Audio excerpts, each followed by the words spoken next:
For more on China's efforts to curb air pollution, we're joined by Ranping Song. He's Action Manager from the World Resources Institute's Global Climate Program. It's kind of a microcosm, one city. What makes it so unique when it comes to pollution, do you think? Well, for one, it's very close to Beijing. So whatever pollution they're having there is going to be transported to Beijing, which is not very far away. Second of all, actually, it's relatively speaking, compared to Beijing, the average income is low. So it's not as rich as in the citizen or typical residents in Beijing. Therefore, you're tackling another development problem there. So you need to balance the issue of improving the environment at the same time if you want to keep people's livelihood and be able to create a path for them to have a better economic future. And livelihood is a key little feature of all of this. I mean, you're looking at different people, they're impacted in a sense, and you and I were talking, it's a matter of people changing their behaviors in many respects, isn't it?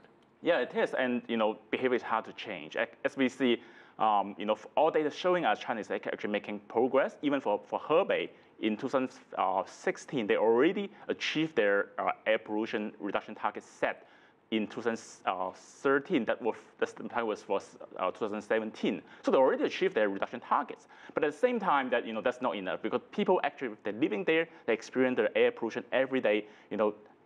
Simply meeting those targets is not enough for them, not good enough for them. So they need to see the real change. They need to see it at every day. At the same time, it's always hard to change. We know what needs to be done. They're doing it, but we still see back and forth from time to time. And steel capacity, there's been such a push to bring it down, and yet the output rose by 2.3% in that city last year. How does this square?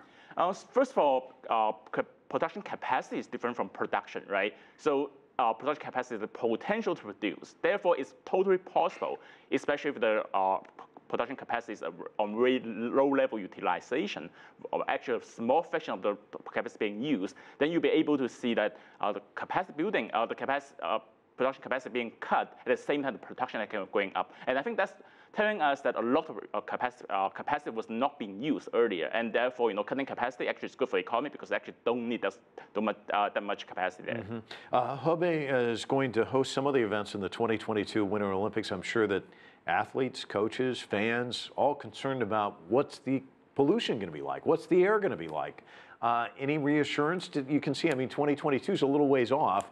It takes a lot of time, as you and I know, to change things. But I mean, what do you think the air pollution is going to be like when people come? If anything, the Chinese government have shown that they'll be able to pull together emergency action to make sure that the air quality will be really good for an extended period of time. So I'm actually not worried at all for that period of time that what kind of air quality we will be able to benefit or enjoy.